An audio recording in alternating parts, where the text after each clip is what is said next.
Well, don't be a bitch. I'm not being a bitch, I'm just being myself. Sex and the City's Carrie Bradshaw is one of the most popular and polarizing characters of all time. You do not have to like Carrie Bradshaw. In fact, nowadays, most people don't. The pendulum on how people feel about Carrie has swung drastically since the show first premiered in 1998 to now. Women went from seeing themselves in Carrie to considering it an insult to be considered a Carrie. Today, popular consensus is that Carrie was a shallow, male-centered, self-centered, financially irresponsible, slut-shaming pick-me who had main character syndrome and took her friends for granted. And you know what? Hell yeah. Hell yeah, that's facts. Carrie was all that, but I wouldn't have it any other way. We can all swear up and down that we don't like Carrie, we watch for the other girls and whatever else we want. But the fact is that Carrie Bradshaw is Sex and the City. The entire show is centered around Carrie. The bitch gets 95% of the screen time, she narrates the damn show, and absolutely everything that happens is filtered through and around her. So if you're one of the millions of people who've been rewatching Sex and the City for more than 20 years, you either love Carrie or love to hate Carrie. And that investment is why Sex and the City is one of the most iconic TV shows of all time. Carrie Bradshaw gave us so much material that the perception of her and what she represented as a character, woman, and friend has been able to evolve and change drastically for decades as the show continues to pick up new audiences of every different generation. Part of what I love so much about Sex and the City is that I've rewatched Sex and the City a million times throughout my life, and at each new stage of my life, my perspective of different characters, relationships, and storylines, as well as who I've identified with, changes. That's what makes it so rich. When I was a teenager, Carrie Bradshaw was my mother bitch, because nobody took breakups harder and more dramatically than I did in my youth.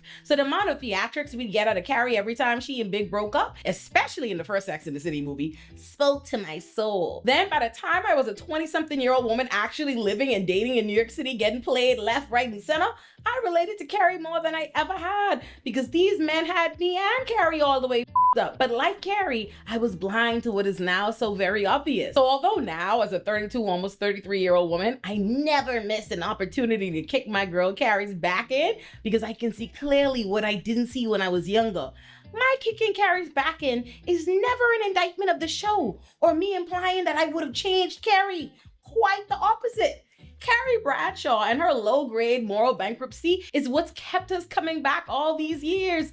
We love to hate Carrie because our girl's nonsense is the reason we have never run out of material to dissect and reasons to drag her for filth. Like literally to this day, because I would argue that Carrie is worse in the reboot than the original show. I encourage you to check out Aspen J's videos to keep up with how bad Carrie was doing our girl Miranda, smiting the memory of Big and bending over backwards for the worst version of Aiden Shaw imaginable in And Just Like That. And I do mean the worst version. Any sympathy you ever felt for Aiden in the original show is out the window in the reboot. Dead and gone, baby. That man was deplorable. But that's a conversation for another time in another video. Go check out Aspen J. For now, it's time to explore exactly why we love to hate Carrie. Roll the theme song, Aaron. Black independent, strongest in women. It's Olay, it's Olay, it's Olay, it's Olay now. I know that I'm worth it, so make sure to listen. It's Olay, it's Olay, it's Olay, it's Olay. I'm not gonna tell y'all that Carrie Bradshaw is a horrible and irredeemable person. What I will say about Carrie is that she's a self-centered, male-centered pick-me who does whatever she wants with no respect to any commitments or promises she's made to anyone, and she takes zero accountability for anything she does wrong, which not only prevents her from being a good romantic partner, it shows up in every interpersonal relationship she has. So let's start with one of Carrie's most consistent yet downplayed traits. Carrie Bradshaw is a cheater. A cheater, you hear me? He's loyal. It does not matter how in love Carrie claims to be. Carrie gon' cheat. It's easy to miss that Carrie is a perpetual cheater because the only time she or the show ever acknowledges her actions as cheating is when she cheats on Aiden the first time they dated. But I'm here to make sure y'all know it was not a one-time thing. Throughout the show's run, Carrie dates many men. But of the 4 core relationships she has with Big, Aiden, Berger, and Alexander Petrovsky, Carrie cheats on 3 of the 4 men. despite acting like she getting dead if Big don't claim her. When Carrie tells Big she loves him and he drags his feet to tell her she loves him too, Carrie doesn't just cheat on Big. No. Carrie picks up a man while she's at a party Big took her to, leaves and takes the man home. Jesus Christ. Then, when Big calls her the following morning and tells her he loves her, she decides that cheating on him and the man laying next in the bed somehow just don't count because they hadn't exchanged I love yous. Carrie doesn't just throw out this flimsy logic to absolve herself from cheating on Big that time. This is Carrie's go-to defense whenever she cheats on She used it to assuage her guilt about having a full-blown affair with Big behind Aiden's back, and she recycles it once more to justify cheating on Burger with Big when she had phone sex with Big in the same episode that she starts criticizing Burger for not being over his ex-girlfriend cheating on him. When you're younger watching Sex and the City, it's easy to go along with Carrie's logic and assume she's only doing these things because she's unsure how these men feel about her, or they haven't made real commitments to her yet. But not only would that not make cheating justified, it's not true. Carrie cheats whenever the opportunity presents itself, or she's not getting 150% of her way in whatever relationship she's in at the time, including when she and Big were already married, and she cheated on him with a married Aiden when she went to Dubai? I think they went to Dubai in the second Sex and the City movie. And this is a twofold criticism of Carrie. She's not just a cheater. She perpetually evades accountability for cheating. Carrie had an affair behind Aiden's back, revealed it callously, barely apologized, decided she wanted him back only when she happened to see he was doing good and living better months down the line, then refused to cut off the man she had the affair with, continued hanging out with said man behind his back, and when Aiden expressed how it all hurt him and to do the bare minimum of severing ties with her affair partner, this bitch hit him with this nonsense. You have to forgive me. You have to forgive me, Aiden. You have to forgive me. You have to forgive me. You have to forgive me. The audacity on that bitch is crazy. And it wasn't just Aiden she took no accountability for doing dirty in that situation. One could argue it's how she treated Natasha that really evidenced her inability to accept that her actions do define her. Because Carrie wasn't just consciously a woman's husband with no remorse. No.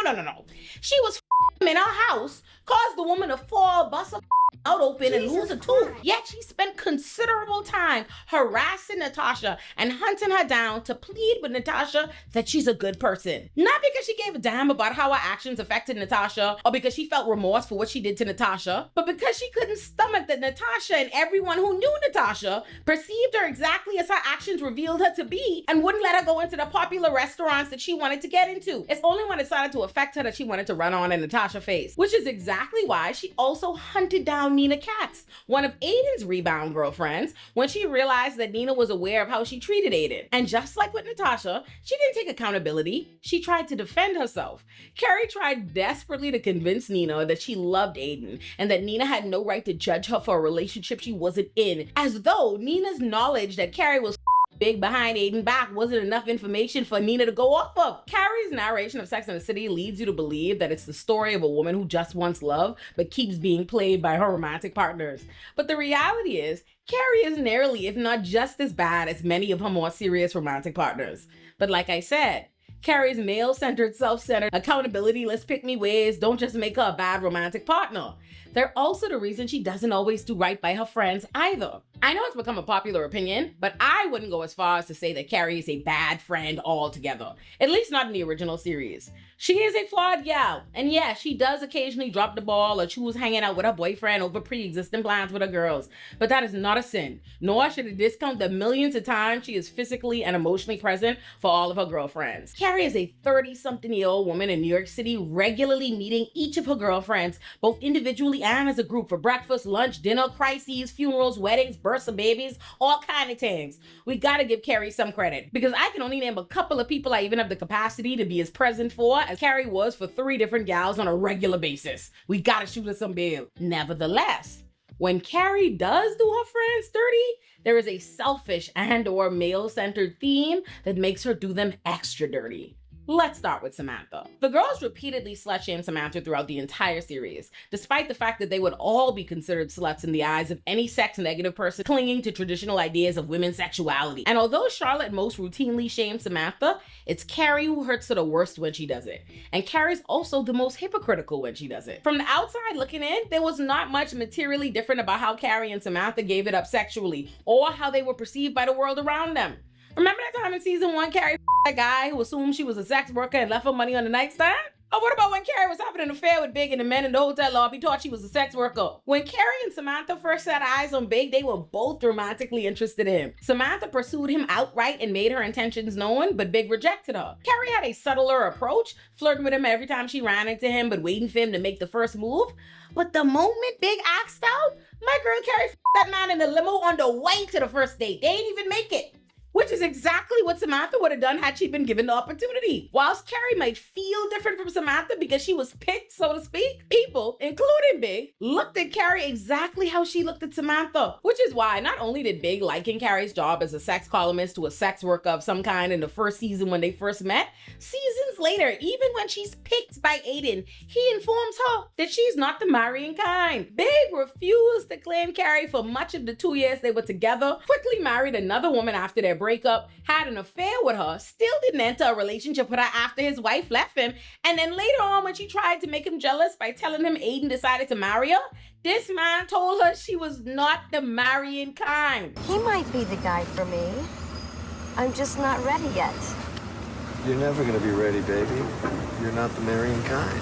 Big obviously believed she was the mistress kind, but not the wife kind. And that's evidenced again when the man leaves her at the altar despite the fact that he married 2 other women with ease. Carrie's delusion for Big and her pick-me mentality made her feel like she was materially different than Samantha, simply because Samantha's focus was sexual gratification, whereas Carrie's was emotional validation. Carrie judges and juxtaposes herself to Samantha throughout the series, but her worst and most blatant offense happens after she walked in on Samantha giving a delivery boy head. It's then that she starts drowning Samantha in respectability politics and treating her like she's ashamed of her until Samantha's forced to stand up for herself. Y'all need to understand that Samantha was a high-end publicist who would often offer her expensive, highly sought-after services to Carrie for the free. Think about Miranda's services. Miranda took Smith Jarrett from nobody, waiter on the road, to big time star. That's what type of time Samantha was on. But when Samantha takes the time to pick out this sexy pink lingerie type getup for the cover of Carrie's book, Sex in the City, later on in the series, look how Carrie gives it up. Samantha, I really appreciate the help, but you and I have very different ideas about what's sexy. And it's funny to me that Carrie was trying to act like she and Samantha had these wildly different ideas of what was sexy. Like this outfit was so out there for her. Meanwhile, Carrie threw on the matching pumps to this very outfit to try to get Burger whack ass in the mood the following season. Which is why I'm glad Samantha called on her bullshit. This is about the blowjob, isn't it? What? One little blowjob, and I'm a hooker with no taste. But instead of owning her bullshit, Carrie, a bitch who was taking a cover photo for the book adaptation of her column called Sex in the City about all the miscellaneous she meets and on a regular basis, to start clutching her pearls and pretending to be some modest woman afraid of being perceived as too sexual and not a serious writer next to the biography of Eleanor Roosevelt. This isn't about the blowjob. This is about the book cover. I don't feel comfortable being on a shelf next to a biography of Eleanor Roosevelt with my breasts hanging out. Like, bitch, what are you talking about? And why are you wasting Samantha's time and money? Not only would her book not be anywhere near Eleanor Roosevelt's biography in any bookstore, this can't be the same bitch who was in a nude dress crawl across the bus in season 1A. And when Samantha calls on the extreme hypocrisy of this sudden feigned modesty, Carrie decides to hit her with the full respectability politics about what women their age are allowed to do. Because it's time for ladies my age to cover it up. But Samantha rightfully refuses to accept this hogwash from Carrie. Meaning blowjobs. Oh, Jesus, again with the blowjobs. What is your problem?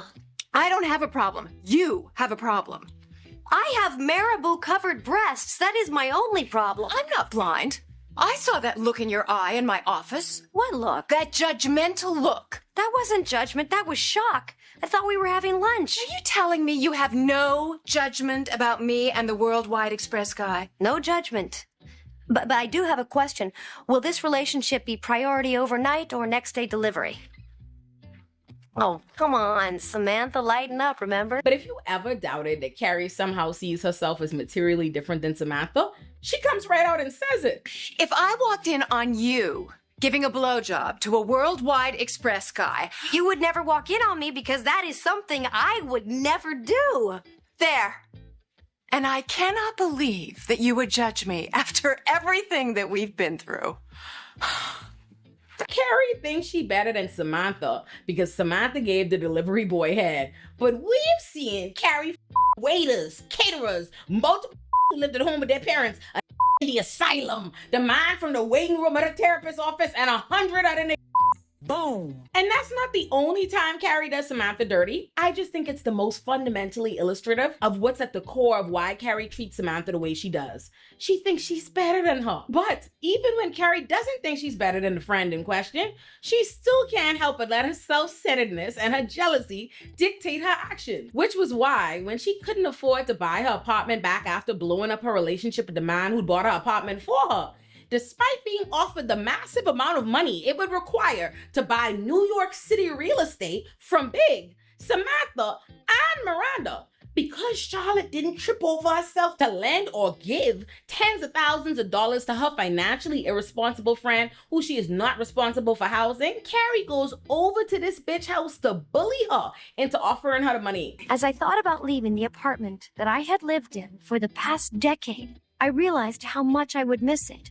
Through everything, it had always been there for me. And suddenly, I was irrationally angry. And I knew just where and who to take it irrationally out on. Hi. Y'all hear this bitch? Carrie ripped up a check from Big, only to go over to Charlotte's house and muscle the money out of her. For why? Because she's that self-centered and entitled. Why didn't you offer me the money? Knew you were gonna say that. I wouldn't take it. Well, then what does it matter if I offer it or not? Because I would have offered it to you or my friend. And money and friendship don't mix. My father and his friend Paul were never the same. We're not talking about your father and his friend Paul. We're talking about you and your friend me. And for the record, I am aware that I have some financial messiness that I have to clean up. And to that end, I am looking into some freelance magazine work. I have been offered $4 a word at Vogue. That is a lot. This bitch had 3 different people offer her the money. Technically 4 if you count Aiden buying the place for her in the first place when she couldn't afford to buy it. But that wasn't good enough for her because all she could think about is how entitled she felt to Charlotte's money. Because Carrie felt like because Charlotte had gotten extra wealthy via her divorce from Trey, she didn't really think that Charlotte deserved the money in the first place. And that resentment was dripping off every word out her mouth. So yes, I have made some mistakes. And Charlotte, you have made some mistakes. And when you were making those mistakes, I was sitting across from you at the coffee shop, nodding and listening and supporting you. I was not sitting at a Chinese restaurant, turning away when you should have been looking at me. And the irony in this is that Carrie is a bougie, privileged bitch receiving access to other people's wealth via Aiden, Big, Miranda, and Samantha. But she doesn't see that. But she can manage to see Charlotte as a privileged bitch living off Trey's wealth. You know something? And what kills me is you don't even have to work. You're volunteering. And if we keep it really, really real, the real reason she perceives Charlotte that way is because she's jealous of her. Charlotte is exactly who Carrie pretends to be in her pick-me brain when she wants to put Samantha down. And not only that, Charlotte's not only the woman who was picked by Trey, she's also the woman Big picked in the form of Natasha. And that's where the smoke Carrie had for Charlotte really came from. Gary, I love you, but it's not my job to fix your finances. You're a 35-year-old woman. You need to learn to stand on your own. Charlotte, what is that on your finger? I just wear it when I'm alone in my house. And you're telling me to be more independent? It's my ring. I can wear it if I want to. And despite the fact that Carrie walked in there ready to tear Charlotte's head off for absolutely no reason, pretending it was just about the principle of the matter and that she wouldn't have taken the money from Charlotte had she offered, she absolutely does end up taking the money from Charlotte instead of any of the 3 people who willingly offered her the money. She's my area, and I saved the best for last. Stanford. No, I'm playing. I saved Miranda for last because Carrie don't do nobody dirtier than she does Miranda. But trust that Carrie did do Stanford dirty too. But the mistreatment of Stanford warrants a separate and serious discussion about straight women who turn gay men into accessories whose real lives they care nothing about. Because the sheer amount of times Carrie decided that Stanford should literally have to leave the room or not attend the plan she made right in front of him because it was just for the girls, or complained that she had to meet his significant other is ridiculous. But again, that's another conversation for another video. So back to Miranda. People tend to think of Carrie and Samantha as the closest friends within the group, but I would argue that Carrie and Miranda were just as close as Carrie and Samantha. While Carrie and Miranda did have a couple of rough points in the original series, I would still say that Carrie was overall still a good friend to Miranda in that series. Whereas by the reboot, she hates Miranda for reasons unknown to me, child. Especially considering Miranda would have been well within her rights to stop Carrie after the first Sex and the City movie, because it's then that we see the nastiest manifestation of Carrie's male-centered bullshit. When Miranda finds the strength to leave Steve for cheating on her after she had spent years, if not a decade or more at that point, taking care of him, his ailing mother, and their child, while still working full-time to be the breadwinner. This is what Carrie fixes her mouth to tell Miranda, because she preferred to blame Miranda for why Big didn't marry her, when Big married 2 other women before her. You know what I think hurts the most is that you kept a secret from me. And I have never, ever kept a secret from you. Ever. No, I'm lying. For the last 5 months, I've been thinking that it is a huge mistake that you left Steve. There. How does it feel? Let me tell y'all something. The day I sit down and explain exactly why Miranda deserved better friends than Carrie, Samantha, and Charlotte, we gonna be here all day. But that's a conversation for another video. The focus today was making sure that we all understood exactly how Carrie Bradshaw went from a beloved protagonist to a bitch we love to hate on our rewatch. If you enjoyed this Carrie Bradshaw video, it's your lucky day, because I have a playlist full of Sex and the City videos. Watch the one being recommended to you on the screen right now, and check out my Patreon for all the uncensored versions of my videos.